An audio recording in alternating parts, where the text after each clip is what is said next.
January 21st, 1945, 2:17 p.m., 38,000 feet above the German countryside. The air at this altitude cuts like broken glass, thin and merciless. Below, the snow-covered fields of Bavaria stretch endlessly, a white canvas marked only by the dark scars of bombed railways and the skeletal remains of once proud cities. In the cockpit of his P-51D Mustang, First Lieutenant Charles Chuck Yeager feels the familiar weight of his leather flight jacket against his shoulders, the worn material soft from countless missions over enemy territory. The engine's steady thrum vibrates through his bones, a sound that has become as natural as his own heartbeat. But today, something is different. Through the crystalline air, 4 dark shapes emerge from the clouds ahead, moving with an unnatural speed that defies everything Yeager knows about aerial combat. These are not the familiar silhouettes of Messerschmitt Bf-109s or Focke-Wulf 190s. These aircraft slice through the atmosphere with the fluid grace of predators, their swept wings and needle noses cutting contrails that vanish almost as quickly as they form. Germany's newest and most terrifying weapons have finally taken to the skies en masse.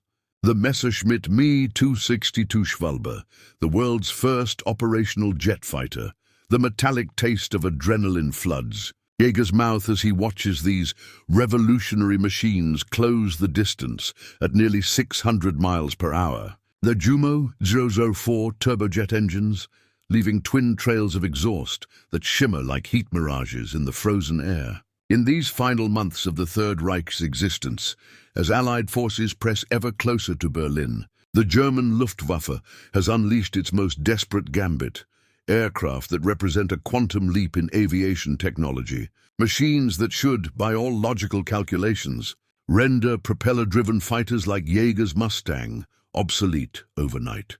To understand the magnitude of this moment suspended in the thin air above Bavaria, one must first comprehend the technological revolution that brought Germany's jets to this point. By January 1945, the Third Reich stood on the precipice of total collapse. Soviet forces had crossed into Germany from the east, while American and British armies pressed forward from the west. German cities burned nightly under the relentless bombing campaigns of the Allied air forces, and the once mighty Wehrmacht found itself retreating on all fronts.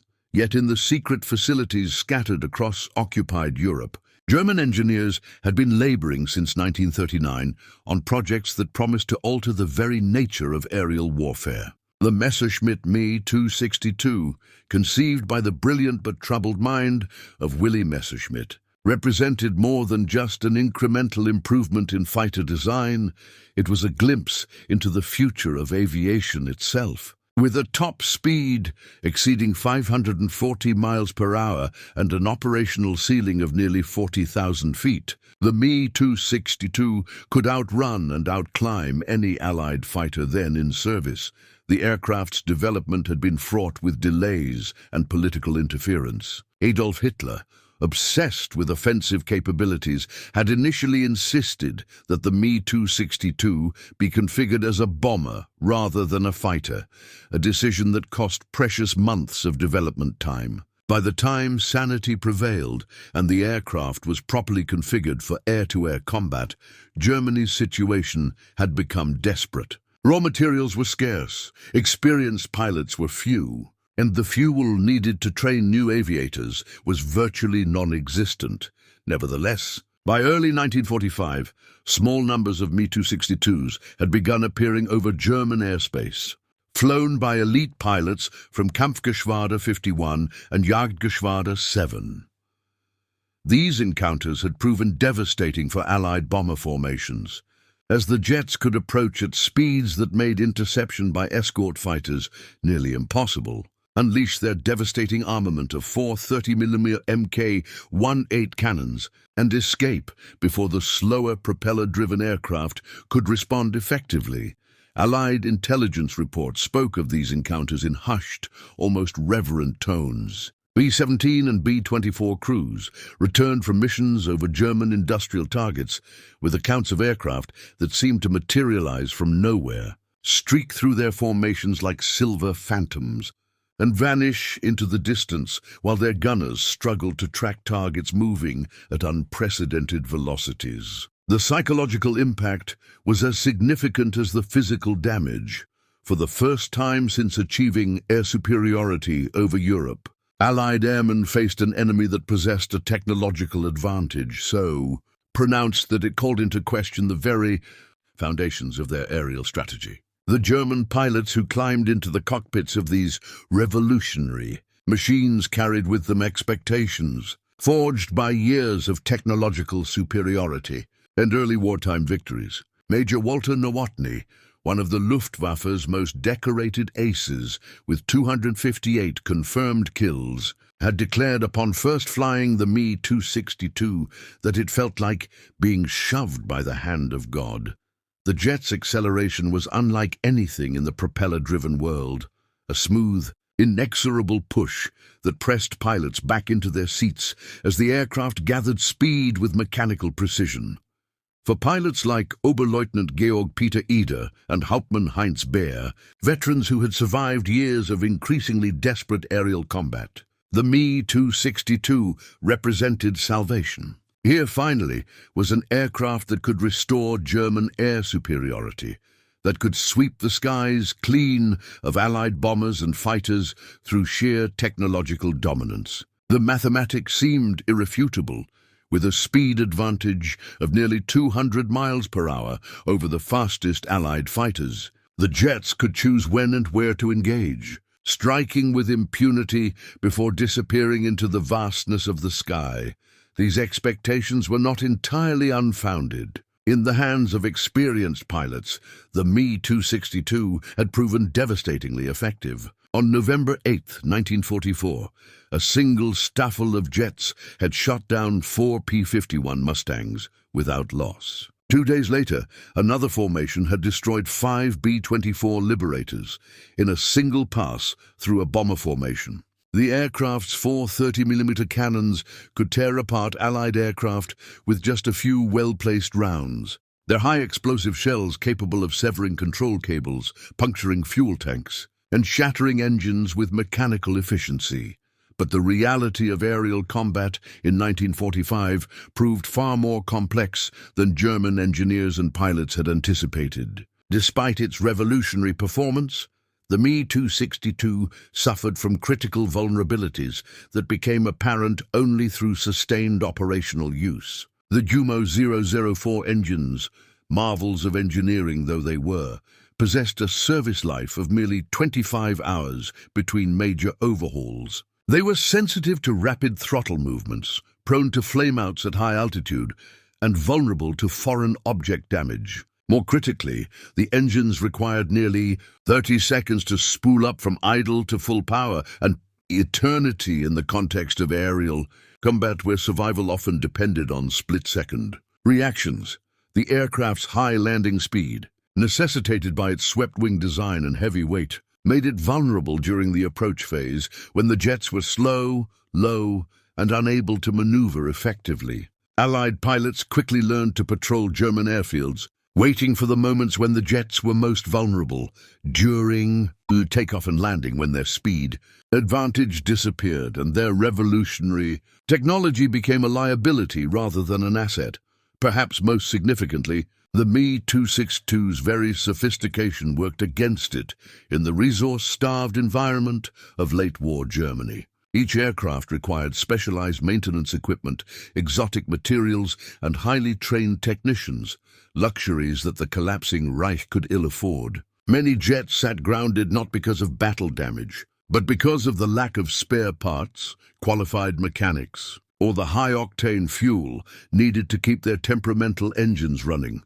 As Chuck Yeager watches the 4 Me-262s approach through the thin air above Bavaria, his mind processes the tactical situation with the cold calculation of a pilot who has survived 64 combat missions over Europe. The jets are climbing toward his altitude in a loose formation, their polished aluminum fuselages glinting in the afternoon sunlight. At his current airspeed of 380 miles per hour, They are closing the distance at a combined rate of nearly 1,000 miles per hour, faster than the speed of sound itself.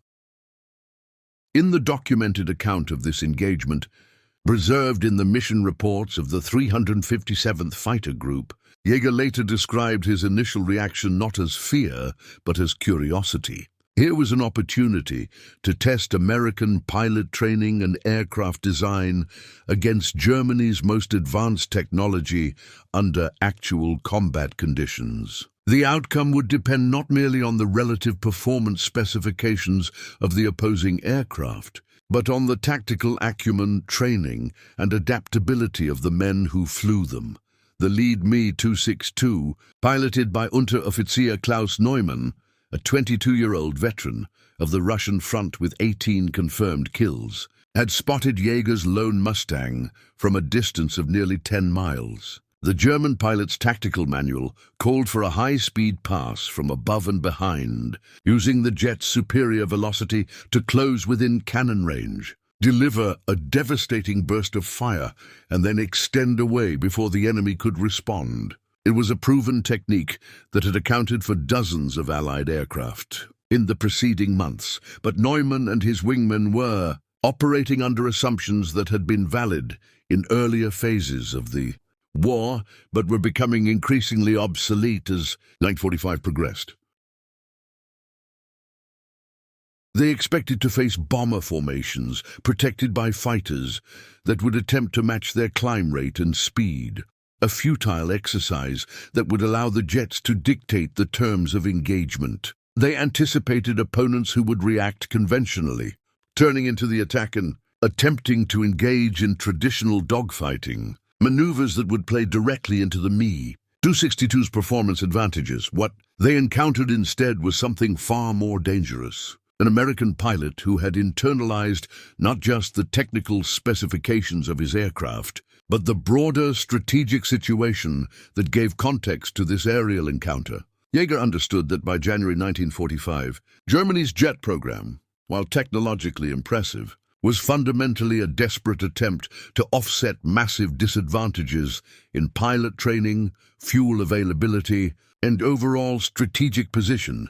The Mustang he flew was not merely a collection of aluminum, steel, and mechanical components, but a symbol of American industrial capacity operating at full efficiency. Unlike the hand-built German jets, which required exotic materials and specialized manufacturing techniques, the P-51D represented mass production refined to an art form. Over 15,000 Mustangs had rolled off American production lines, each one equipped with the proven Packard V2Z 1650 Merlin engine, reliable equipment, and robust construction that could withstand battle damage that would ground more delicate aircraft. More importantly, Yeager carried with him the accumulated wisdom of hundreds of hours of flight training in aircraft that were available in sufficient quantities to allow extensive practice. While German pilots in early 1945 were often sent into combat with minimal jet training due to fuel shortages and aircraft availability, American aviators benefited from thorough preparation in aircraft that could be risked for training purposes without depleting critical operational assets. As the range closes to 5 miles, Yeager makes a decision that will be studied in tactical aviation courses for decades to come. Instead of attempting to climb toward the approaching jets or turning away to avoid engagement, he pushes the Mustang into a shallow dive, trading altitude for airspeed while simultaneously turning toward the German formation. This maneuver, counterintuitive by conventional fighter tactics, serves multiple purposes. It increases his energy state, presents a more difficult deflection shot for the German pilots, and forces them to adjust their attack profile at the last moment. The historical record of this engagement, compiled from mission reports, gun camera footage, and post-war interviews with surviving participants, reveals the critical importance of split-second decision-making in aerial combat. At 2:19 p.m., as documented in the 357th Fighter Group's operations log, Neumann's formation initiated their attack run, diving toward Jaeger's Mustang from an altitude advantage of approximately 5,000 feet. The German pilot's first mistake became apparent in those crucial seconds. Confident in his aircraft's performance advantage, Neumann had approached the engagement with the methodical precision of a technician rather than the adaptive flexibility of a combat veteran. His pre-planned attack profile called for a specific angle of approach, a predetermined firing solution, and an escape vector that would maximize his jet's speed advantage while minimizing exposure to return fire. But aerial combat, unlike the laboratory conditions under which the Me-262's tactics had been developed, rarely conforms to theoretical calculations. Jaeger's unexpected maneuver transformed what should have been a textbook intercept into a fluid, rapidly evolving tactical problem that required immediate adaptation. The German formation, committed to their attack run and constrained by the high speeds at which they were operating, found themselves unable to adjust quickly enough to maintain their optimal firing position. As the first Me-262 flashed past Jaeger's Mustang at a closing speed exceeding 900 miles per hour, Neumann's burst of 30mm cannon fire passed harmlessly behind the American aircraft. The German pilot, trained to engage bombers flying in predictable formations at steady speeds, had failed to properly calculate the deflection angle needed to hit a maneuvering single-engine fighter. His wingmen, following in formation, found themselves similarly unable to adjust their aim quickly enough to score hits on the rapidly moving target. In the space of 12 seconds, the entire German formation had expended their ammunition and energy advantage, while accomplishing nothing more than announcing their presence to their intended victim. The jets, their speed now working against them, found themselves extending away from the combat area at velocities that made it impossible to immediately reverse course for another attack pass. It was in this moment that Chuck Yeager demonstrated the quality that would later make him America's most famous test pilot, the ability to recognize and exploit fleeting opportunities that less experienced aviators might miss entirely. As the Me-262s flashed past and began their extension to reposition for another attack, Yeager pushed his Mustang into a steeper dive, trading precious altitude for maximum airspeed while turning to pursue the lead German aircraft. Duel. Physics of the situation worked in Yeager's favor in ways that the German tactical manual had not adequately considered. While the Me-262s possessed superior speed in level flight, their jet engines required time to accelerate from one power setting to another. More critically, the German pilots, having expended their energy in the initial attack run, now needed to climb back to altitude to regain their tactical advantage, a process that would require precious time and fuel. Yeager's Mustang, despite being technologically inferior in terms of raw performance, possessed advantages that became crucial in this specific tactical situation. The Packard Merlin engine responded instantly to throttle inputs, allowing rapid acceleration and deceleration as tactical requirements changed. The aircraft's lighter weight and more efficient aerodynamics at lower altitudes meant that in a dive, the speed differential between the Mustang and the jets narrowed significantly. The symbolic importance of this moment extends far beyond the tactical details of aerial combat. In the cockpit of his diving Mustang, Chuck Yeager carried with him something that no amount of German engineering could replicate: the confidence born of operating within a military and industrial system that functioned with mechanical efficiency. His aircraft had been built in factories where workers could count on regular meals, where raw materials arrived on schedule, and where quality control was maintained by technicians who were not constantly looking over their shoulders for enemy bombers. The chocolate bar in Yeager's flight suit pocket, a D-ration that he had barely thought to bring along, represented an abundance so complete that American forces could afford to provide their combat personnel with luxuries that German soldiers had not seen in months. While Luftwaffe pilots in early 1945 were often flying on empty stomachs, their American counterparts carried emergency rations that exceeded the daily caloric intake of many German civilians. This abundance extended beyond mere material comfort to encompass every aspect of American military operations.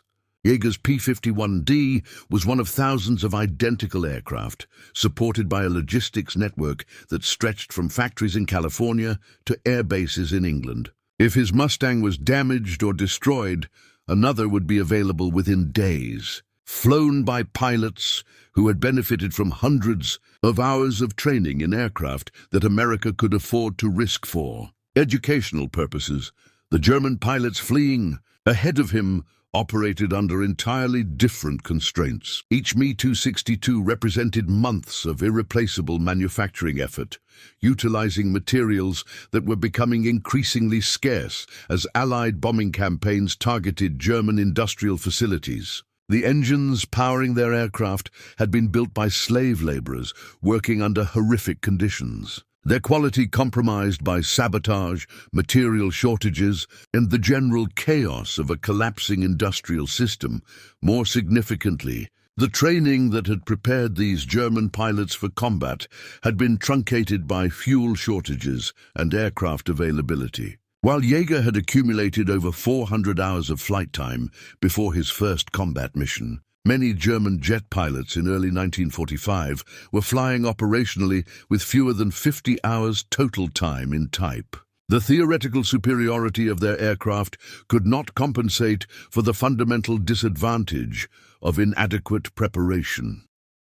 As his Mustang closes the distance to the fleeing Me-262s, Yeager finds himself in a position that military historians would later recognize as emblematic of the broader strategic situation in early 1945. Despite facing technologically superior opponents, American forces possessed advantages in training, logistics, industrial capacity, and perhaps most importantly, the psychological confidence that comes from operating within a system that functions predictably and efficiently.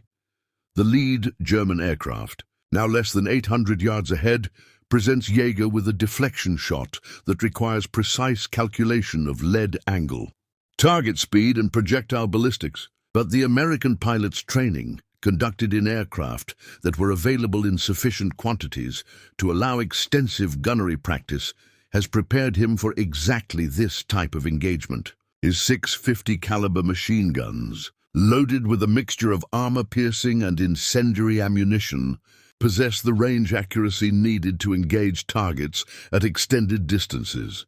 At 2:21 p.m., according to the gun camera.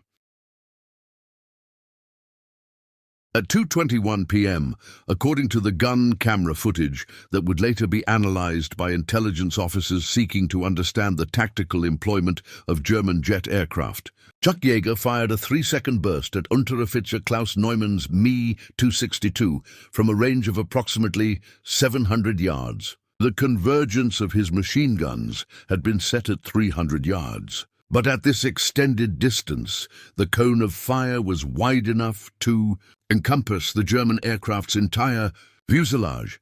The ballistics of this engagement tell a story that extends beyond simple marksmanship to encompass the industrial and technological advantages that America brought to bear in the final phases of the European War.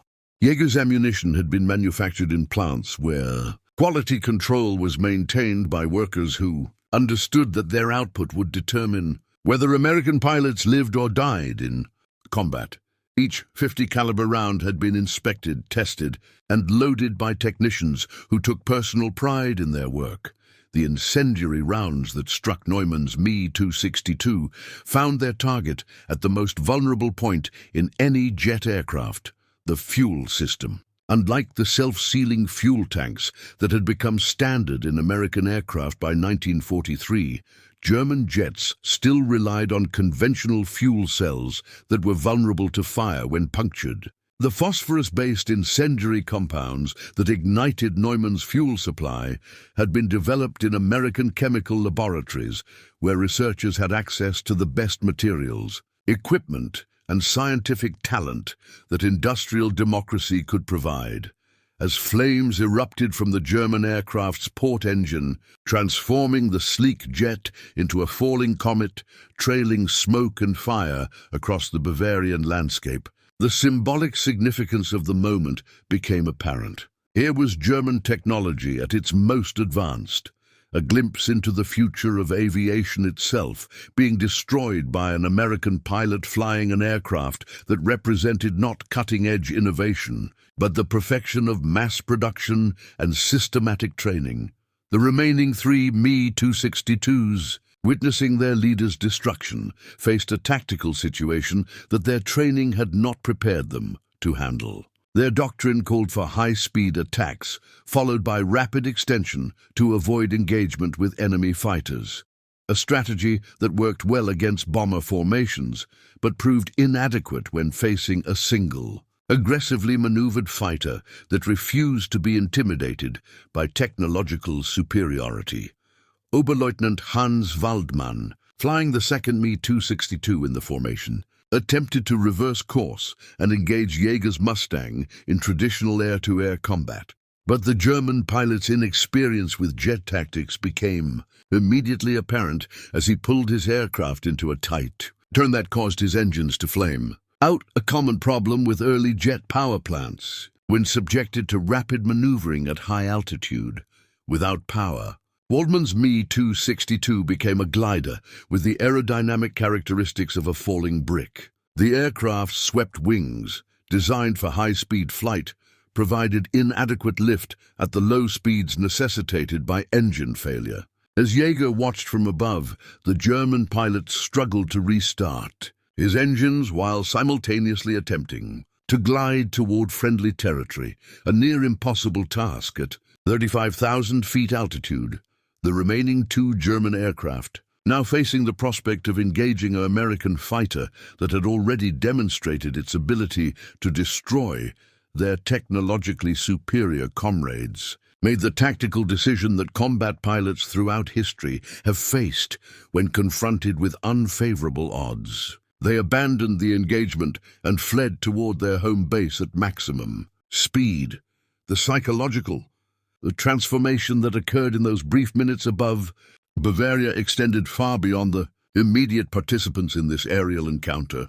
Word of Jaeger's victory spread quickly through Allied air bases across Europe, carried by radio transmissions, intelligence reports, and the informal networks through which combat information traveled among fighting units. For American airmen who had spent months facing the psychological challenge of German jet aircraft, Jaeger's success provided proof that technological superiority alone could not determine the outcome of aerial combat. The Me-262s, that had seemed nearly invincible in their early encounters with Allied formations, had been revealed as sophisticated but flawed weapons, operated by pilots whose training and tactical flexibility could not match their aircraft's theoretical capabilities. The impact on German morale proved equally significant, though in the opposite direction. Luftwaffe pilots who had placed their hopes for aerial superiority on the promise of jet technology now faced the reality that even their most advanced aircraft could be defeated by properly trained Allied pilots flying conventional fighters. The psychological advantage that the jets had initially provided the sense of technological invincibility that had sustained German aircrews through years of increasingly desperate combat evaporated in the face of tactical defeats that demonstrated the limitations of relying on technology alone. Intelligence reports compiled by Allied air forces in the weeks following Jaeger's engagement documented a marked change in German jet tactics. The aggressive, confident approaches that had characterized early Me-262 operations gave way to more cautious strategies that emphasized survival over engagement. German pilots began avoiding combat whenever possible, husbanding their aircraft and fuel for defensive operations rather than seeking out offensive opportunities. This tactical shift reflected a broader recognition within the German military that their technological advantages, however impressive, could not compensate for fundamental disadvantages in pilot training. industrial capacity and strategic position. The jets that had been conceived as war-winning weapons were increasingly employed as symbols of defiance, rather than effective military assets. Impressive demonstrations of German engineering that had little practical impact on the war's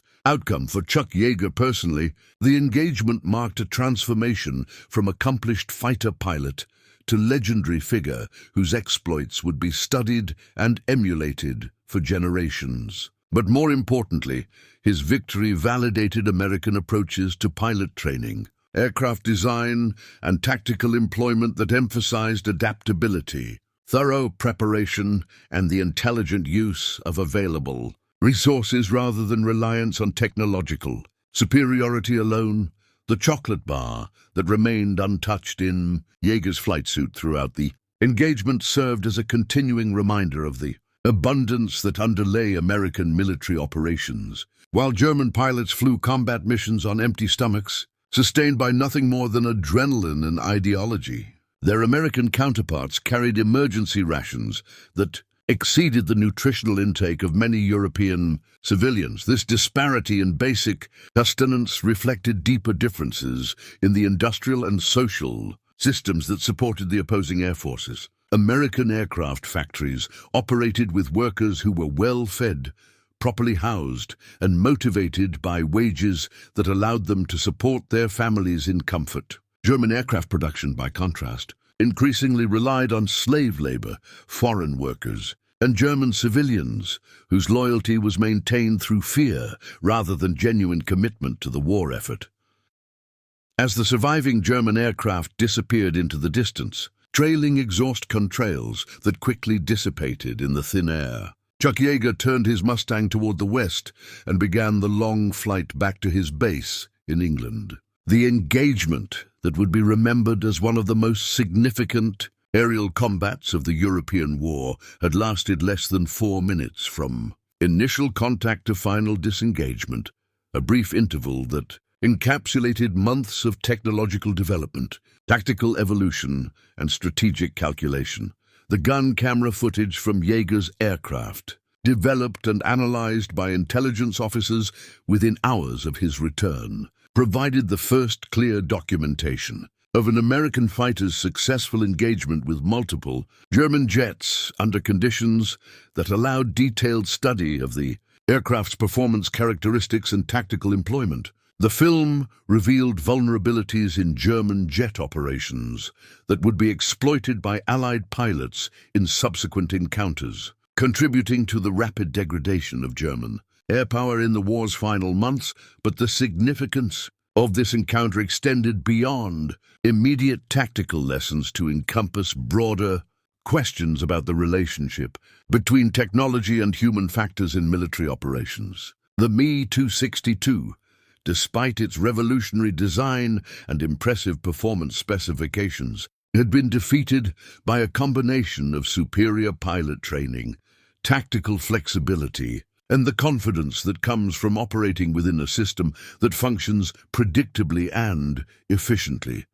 The debris from Neumann's destroyed aircraft, scattered across several miles of Bavarian countryside, would be recovered by advancing Allied forces weeks later and subjected to detailed technical analysis. The intelligence gleaned from these remnants provided valuable insights into German jet technology that would influence American aircraft development programs for years to come. But the wreckage also served as a monument to the limitations of technological solutions that are not supported by adequate training, logistics, and strategic planning.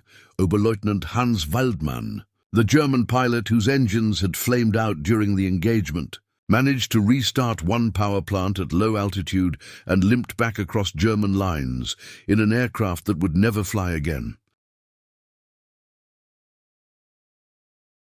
His post-war account of the encounter, recorded during Allied interrogation, provided crucial insights into the psychological and tactical challenges faced by German jet pilots in the war's final phase. Waldmann described the shock of seeing his formation leader destroyed by an aircraft that German intelligence had dismissed as obsolete.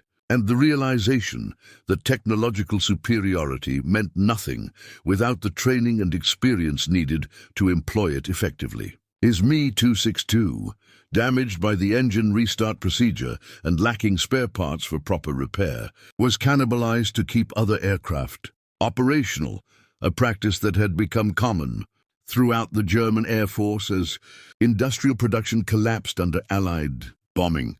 The chocolate bar that Chuck Yeager finally consumed during his flight back to England tasted sweeter for having been carried through combat. Its simple presence serving as a reminder of the industrial abundance that supported American military operations. While German pilots landed at bases where fuel was rationed and meals were uncertain, American airmen returned to facilities where hot food, regular supplies, and reliable equipment maintenance were taken for granted.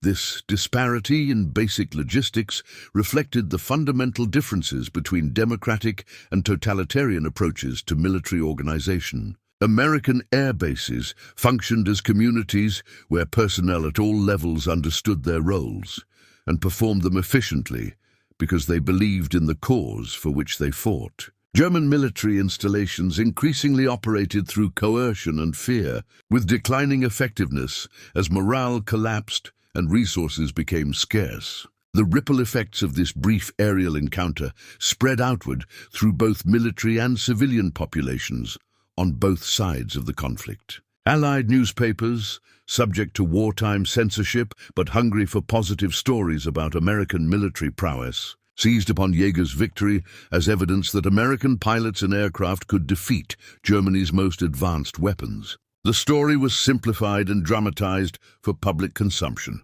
but its essential message resonated with home front audiences.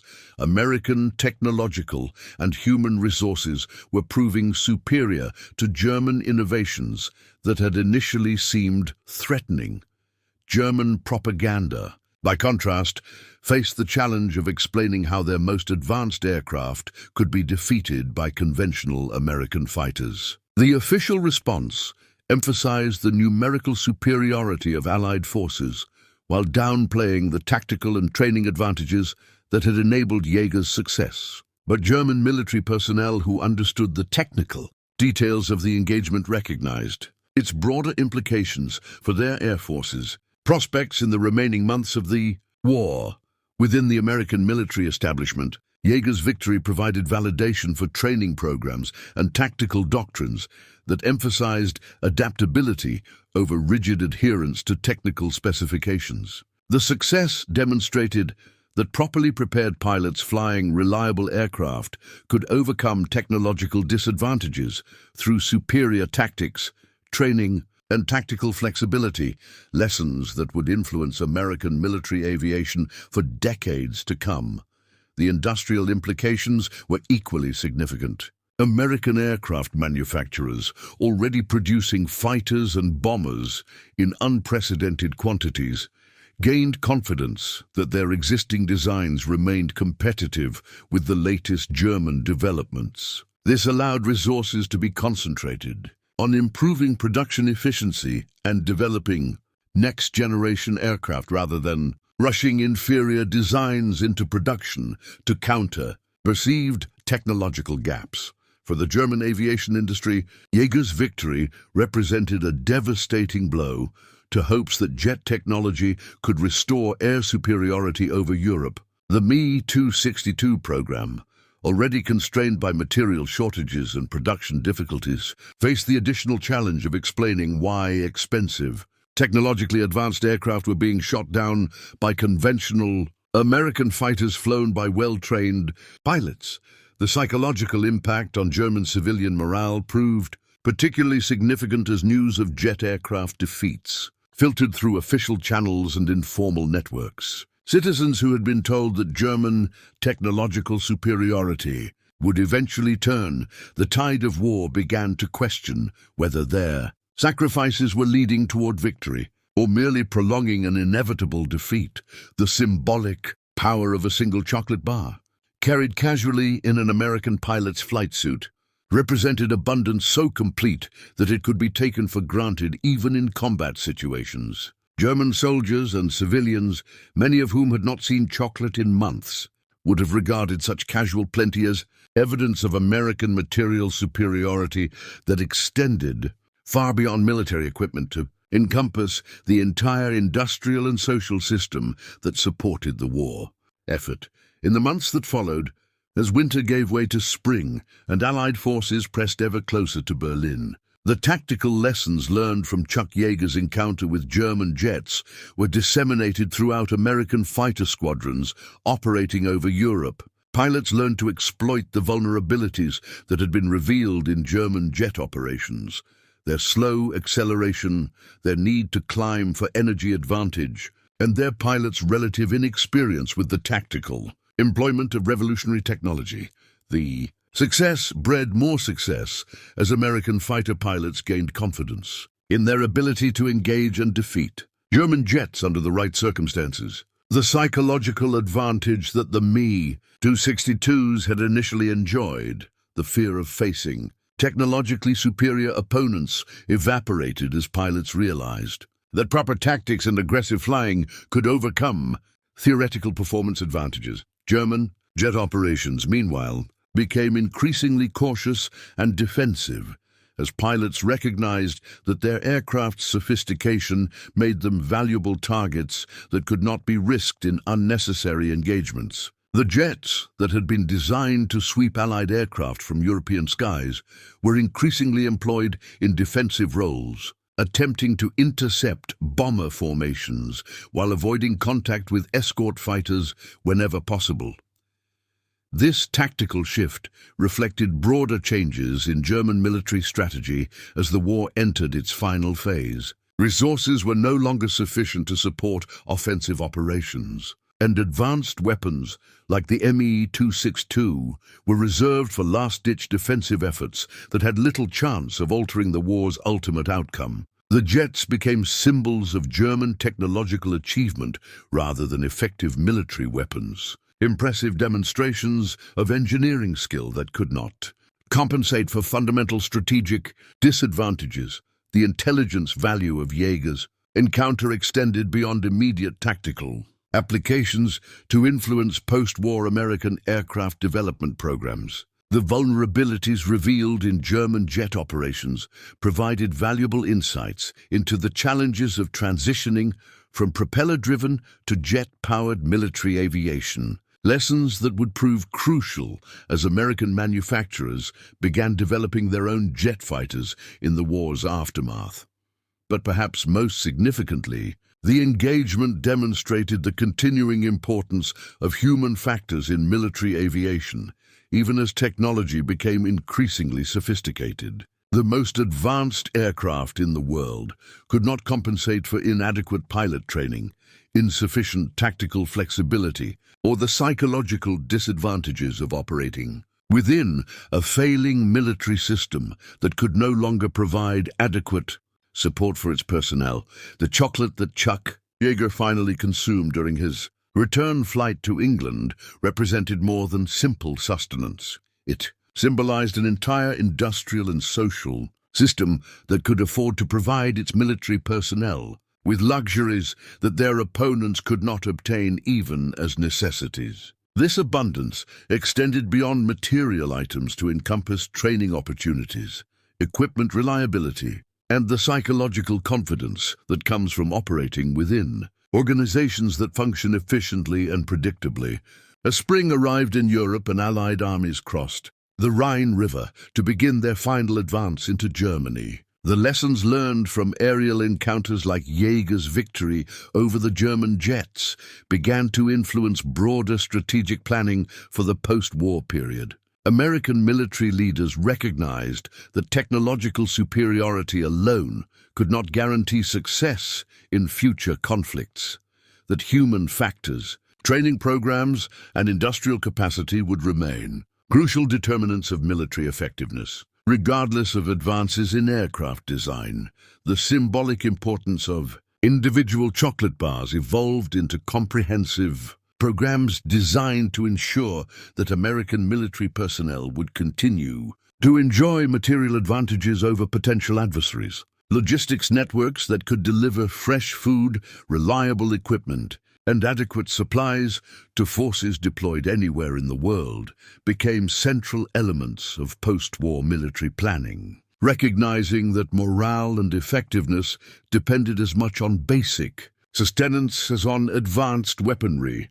German attempts to develop war-winning technologies through crash programs and desperate innovations had been revealed as fundamentally flawed approaches that could not compensate for strategic disadvantages in industrial capacity, pilot training, and popular support. The Me-262 program, despite its technical achievements, had failed to alter the war's outcome because it was not supported by the broader systemic advantages that sustained American military operations throughout the conflict.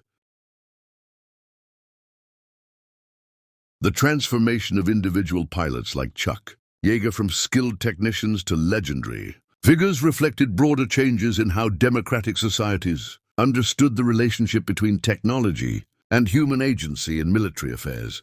Advanced weapons were important, but their effectiveness depended ultimately on the quality of personnel who operated them and the systems that supported their employment in combat situations.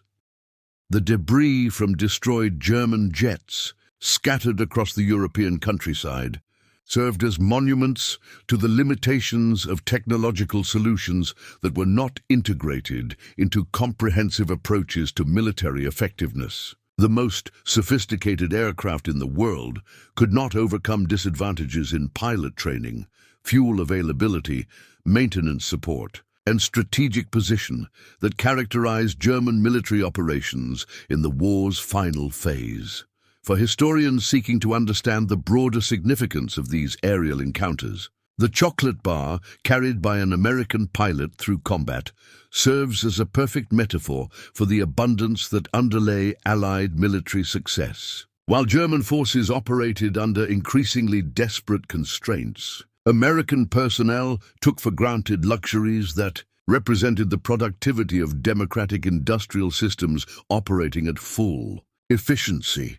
The confidence that came from such abundance, the psychological security of knowing that equipment would function reliably, that supplies would arrive on schedule, and that support systems would operate predictably, proved as important as any technological advantage in determining the outcome of individual engagements and the broader conflict itself. Epilogue: The Weight of Chocolate and the Measure of Freedom. Years later, when Chuck Yeager had become the first human being to break the sound barrier and one of America's most celebrated test pilots, he would often reflect on that January afternoon above Bavaria when German engineering met American abundance at 38,000 feet above a continent torn by war. The encounter lasted less than 4 minutes, but its implications echoed through the remaining months of the European conflict and into the jet age that followed.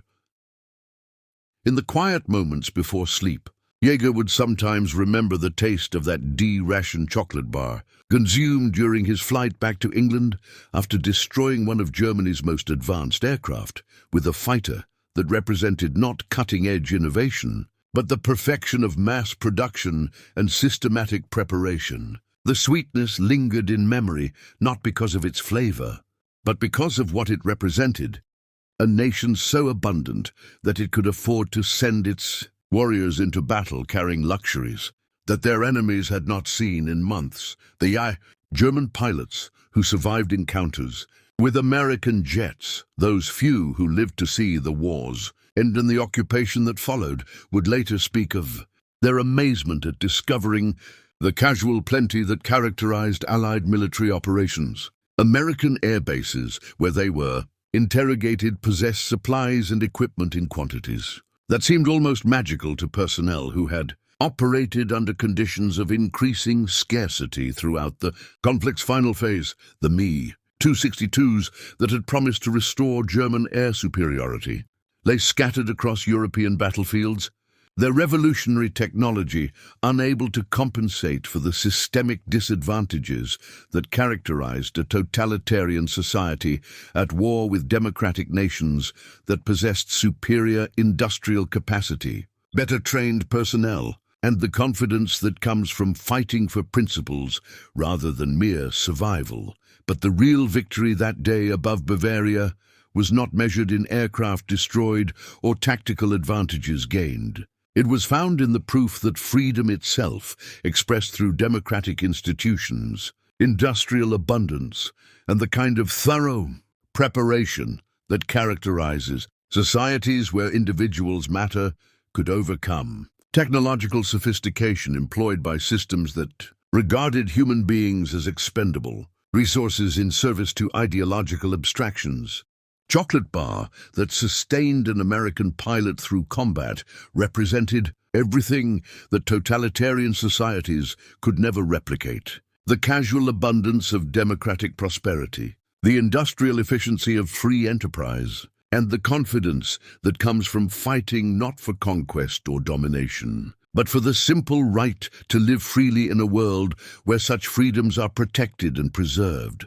In the end, that may be the most important lesson to emerge from those 4 minutes of aerial combat above the German countryside. That technology alone cannot determine the outcome of conflicts between fundamentally different approaches to human organization. The sophisticated jets that promised to change the course of history were defeated not by superior aircraft, but by superior societies that understood that victory belongs not to those who build the most advanced weapons, but to those who never forget that weapons serve human purposes, not the reverse. The taste of chocolate at 38,000 feet, sweet with the flavor of freedom itself, remains the truest measure of why some causes triumph while others, no matter how technologically sophisticated, are destined to fail.